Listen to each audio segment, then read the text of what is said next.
નમસ્કાર વિદ્યાર્થી મિત્રો, આગળના વિડીયોમાં આપણે ક્રમાંક સહસંબંધાંકની પહેલી રીત અવલોકનોનું પુનરાવર્તન ન થતું હોય એનો અભ્યાસ કરેલો હતો. હવે આપણે આગળ વધીએ ત્યાંથી અવલોકનોનું પુનરાવર્તન થતું હોય ત્યારે. તો હવે એમાં તો કે સૌથી પહેલા એનો ઉપયોગ, તો એના ઉપયોગમાં તો કે જ્યારે ચલ x અને y ના અવલોકનો એકથી વર્તિત થતા હોય ત્યારે આ રીતનો ઉપયોગ કરવો. હવે ફરક સમજવાનો બે રીતમાં. આગળની રીતમાં શું હતું, અવલોકનોનું પુનરાવર્તન ન થતું હોય ત્યારે, મતલબ આપણે આપણી કાઠિયાવાડી ભાષામાં સમજવું હોય તો આપણે એટલું સમજી શકીએ. આગળની રીતમાં શું હતું તો કે એકેય સંખ્યા બીજી વખત રિપીટ થવી જોઈએ નહીં.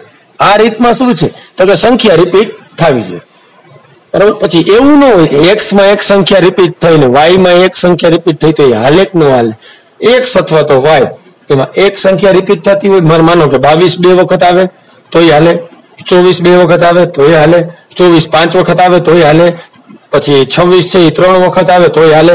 મતલબ કે સંખ્યા એક કરતા વધારે વખત આવે તો એને રિપીટ થઈ કહેવાય. અને એક કરતા વધારે વખત એટલે એક વખત 24 એક્સ માં હોય ને એક વખત 24 વાય માં હોય તો એ રિપીટ ન થઈ કહેવાય. એક્સ ની કોલમ માંથી કોઈ સંખ્યા રિપીટ થાય તો એને રિપીટ થઈ કહેવાય. સમજાણું તમને? મતલબ આ એક ફરક સમજવાનો છે કે સંખ્યા રિપીટ થઈ કોને કહેવાય. ક્લિયર? બરાબર. તો હવે જ્યાં ફરી વાર એકવાર આપણે ઉપયોગમાં નજરમાં ફેરવી લઈએ, જ્યારે ચલ x અને y ના અવલોકનો એકથી વધુ વખત પુનરાવર્તિત થતા હોય ત્યારે આપણે આ રીતનો ઉપયોગ કરવાનો છે. આનું સૂત્ર તો થોડા ઘણા ફેરફાર સાથે આનું સૂત્ર છે, તમે જોઈ શકો છો. r બરાબર 1 માઇનસ બ્રેકેટમાં sigma d square plus cf કાઉન્સ પૂરો છેદમાં n સ્ક્વેર માઇનસ 1. આમાં એક cf એક વધારાનું આવ્યું. તો cf એટલે તો કે નીચે તમને દર્શાવેલું જ છે, cf બરાબર કરેક્શન ફેક્ટર, બરાબર. અને એની નીચે તમને કીધેલું જ છે cf બરાબર m ઘન માઇનસ m છેદમાં 12. એટલે cf મેળવવાનું સૂત્ર શું છે?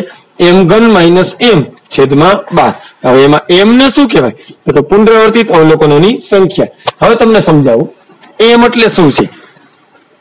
દાખલા તરીકે ચલ x ની કોલમમાં કોઈ પણ એક કિંમત આપણે ધારી લઈએ 45. ચલો 45 છે એ x ની કોલમમાં 2 વખત છે, તો આપણે m ની કિંમત કેટલી થાય તો કે 2.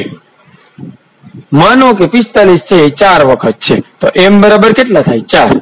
માનો 45 છે એ 10 વખત છે તો m બરાબર કેટલા થાય? 10.